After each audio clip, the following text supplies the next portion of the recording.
Brix pour BGP Music Live.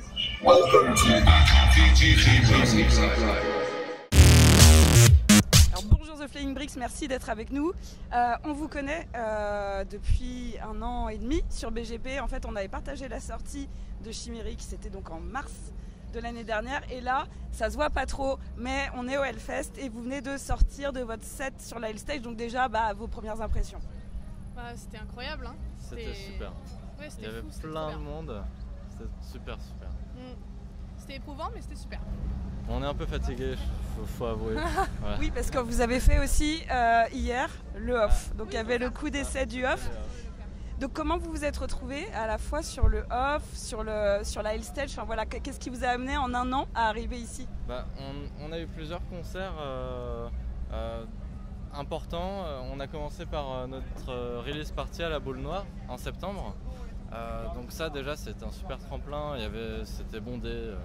Il y avait tous nos copains qui sont venus. On a beaucoup de chance d'avoir un bel entourage.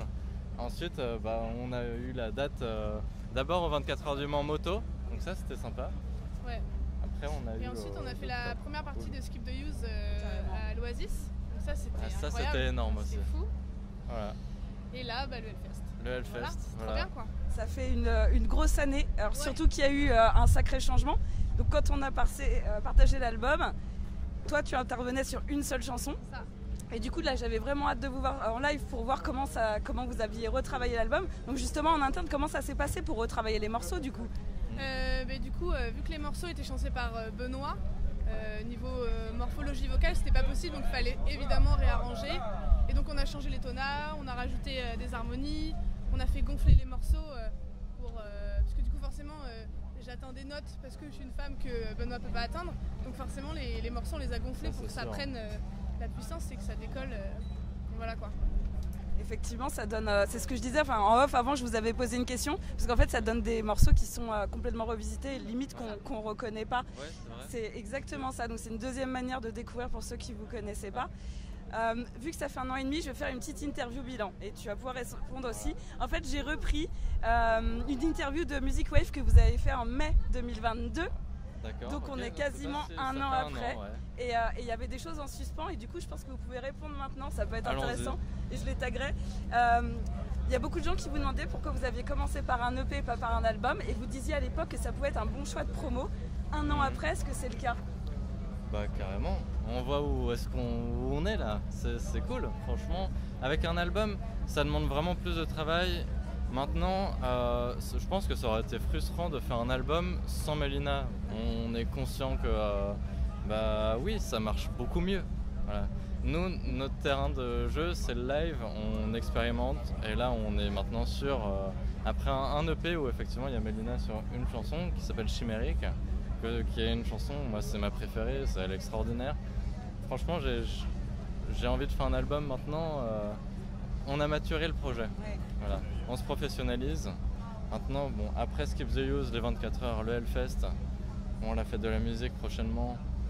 Franchement, je pense que c'était le bon choix à faire à l'époque. Vous parliez de Gallo d'essai d'ailleurs dans Exactement. cette interview. Ouais. Et puis, faut avouer que cet EP, ça fait longtemps qu'il est en projet. Moi, j'ai rejoint le groupe en 2020. Je suis le bassiste. Il était question d'enregistrer en 2020. Bon, avec le Covid, heureusement, voilà, on a reporté le projet, on a intégré Mélina et ça a bouleversé les choses. Ouais, ça, c'est un point super positif qu'on retient et on est super content. Ouais, c'est un peu un alignement des planètes parce que c'était pas du tout prévu comme ça l'histoire. Ouais. Alors vous aviez dit que c'était une répétition avant l'album, vous en êtes où? En gros, du coup, de la maturation, bien évidemment, maintenant d'un premier album? On a commencé à composer plusieurs chansons, dont une, on peut dire le titre. Ouais, le Past I Regret, que j'ai chanté tout à l'heure sur les violences faites aux femmes. Et c'est une chanson qu'on a écrite tous les deux, et c'est aussi une chanson personnelle. Ouais. J'ai mis ma patte et mon histoire et tout, donc et puis on trouvait ça important de la chanter, notamment au Hellfest, parce que la musique c'est une industrie et il y a plein de choses qu'il faut changer. Et nous, si on peut apporter cette vision-là, c'est tant mieux.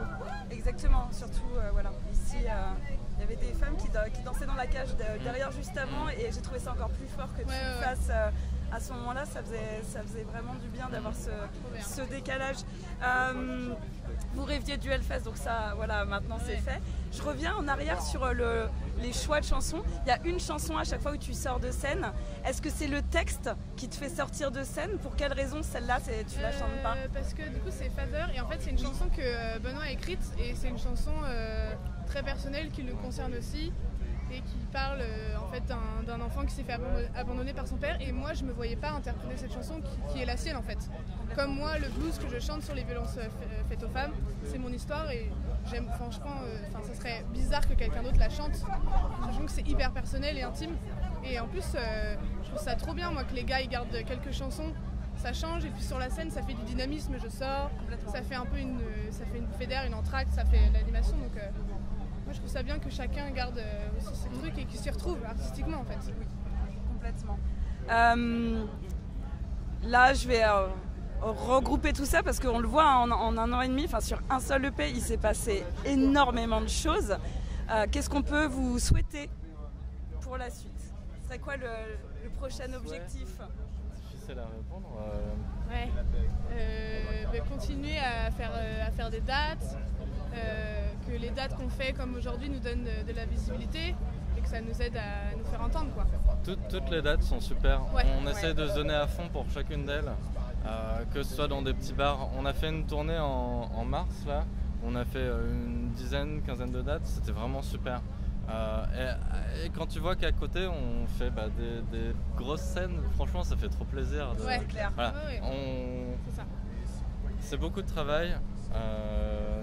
Tout le monde est un peu dispatché à ses projets perso, et voilà, si tu peux nous souhaiter un truc, c'est de réussir sur le live. Sinon il n'y aurait pas de festival, voilà, ça sert à rien sinon. Ouais, donc voilà. On vous souhaite plein de live. En parlant de live, vous restez un peu sur le Hellfest ou pas? Oui, jusqu'à dimanche. Ah bah du coup, ça va être quoi les groupes, chacun un groupe que vous allez nous recommander, qu'il faudrait absolument aller voir pour vous? Un seul, c'est hyper chaud comme question.